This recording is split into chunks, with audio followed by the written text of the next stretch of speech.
Caitlin Clark sends touching message to young girls hoping to follow in her footsteps. Indiana Fever superstar Caitlin Clark has reflected on her spectacular rise as she offered up some words of wisdom to youngsters looking to follow in her footsteps in the world of women's basketball. The point guard sensation enjoyed a successful transition to the professional game this year, having been selected as the #1 pick in the 2024 WNBA draft. From there, the 22-year-old delivered on her billing during a record-breaking maiden campaign in the league, en route to being named as Rookie of the Year. Previous to this, Clark had made her name as a college basketball prodigy at the University of Iowa, making history during her storied 4 seasons with the Hawkeyes. Now, the Fever fan favorite has looked back over a memorable past year as she provided some insight into the story behind her achievements. Caitlin Clark showed her true colors as savage comment on Christie Sides overheard. Caitlin Clark comment by Mystics co-owner comes back to haunt her and leaves her red-faced.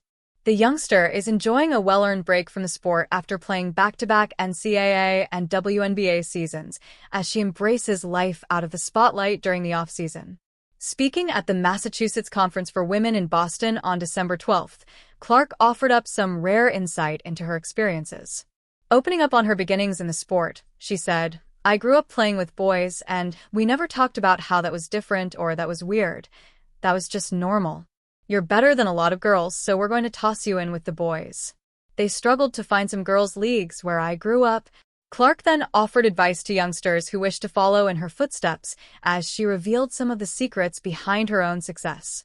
She said, "When I have failed, I've been confident in myself. For the younger girls that are growing up and wanting to be something, just be confident in yourself. And I know that's something people struggle with, but I think confidence is really important," she said, while also adding, "There were moments where I struggled with my confidence, but overall, I was a very confident young girl. I think it speaks to how I was raised. My parents never told me, you can't do this or you can't do that." Having already made her mark in the WNBA with the Fever, her efforts were also rewarded as she was named as Time's Athlete of the Year following a bumper year. Looking back over her achievements, she added, "A year ago, around this time, I was basically just starting my senior year of college, so it's been crazy to think about that and how much my life has changed from that point. It's kind of like pinch yourself, whether it's making the Final Four, whether it's the draft, whether it was going on SNL. It's fun to look back and reflect. I just try to remind myself how grateful I am. There are so many people that would have loved to be in my shoes, and in the WNBA, there's less than 144 players, so it's an even smaller group of people than probably most industries or most professional sports leagues. Is LeBron James the best ever?" Caitlin Clark gives her take amid uproar over her white privilege comments. Caitlin Clark's recent comment on white privilege isn't the only controversial subject the Time magazine's Athlete of the Year has tackled since winning the annual award. Asked about the public support she's received from LeBron James, Clark told Time she considers the Los Angeles Lakers star to be the best baller of ever. "He's the greatest basketball player of all time, so I think that's pretty cool," Clark said.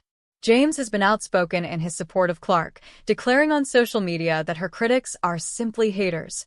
His status among the greatest NBA players of all time remains one of the more contentious issues in American sports. Yes, James has scored more points than any player in NBA history, but the 4-time MVP has received the league's highest honor fewer times than Kareem Abdul-Jabbar, 6, Michael Jordan, 5, and Bill Russell, 5. Furthermore, James' 4 NBA titles are also fewer than Abdul-Jabbar, 5, Jordan, 6, and, of course, the 11-time champion Russell.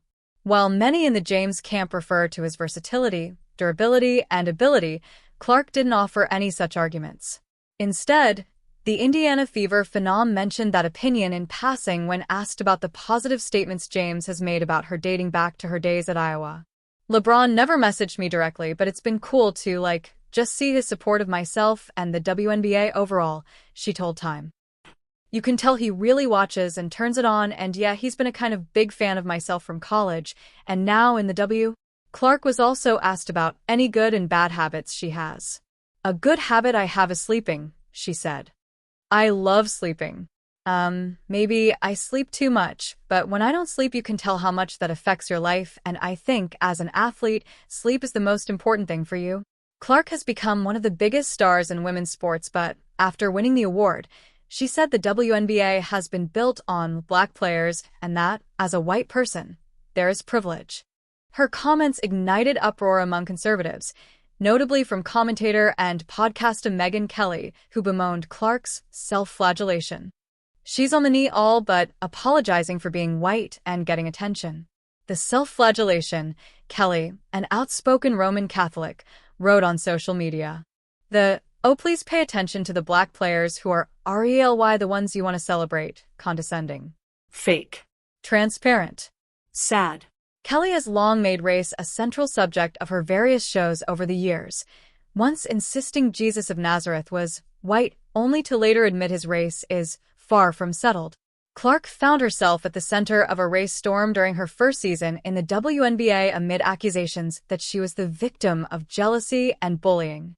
In one moment that captured the attention across the nation, the Fever star was shoved to the ground by Chicago Sky's Chindi Carter, who became the subject of significant vitriol of social media. Some figures, meanwhile, have also claimed that black players are not given the recognition they deserve. "It doesn't matter how hard I work," said Aya Wilson of the Las Vegas Aces in May. "It doesn't matter what we all do as black women. We're still going to be swept underneath the rug." Clark said this week that the more we can elevate black women, that's going to be a beautiful thing. "I want to say I've earned every single thing, but as a white person, there is privilege," she stressed. A lot of those players in the league that have been really good have been black players. This league has kind of been built on them.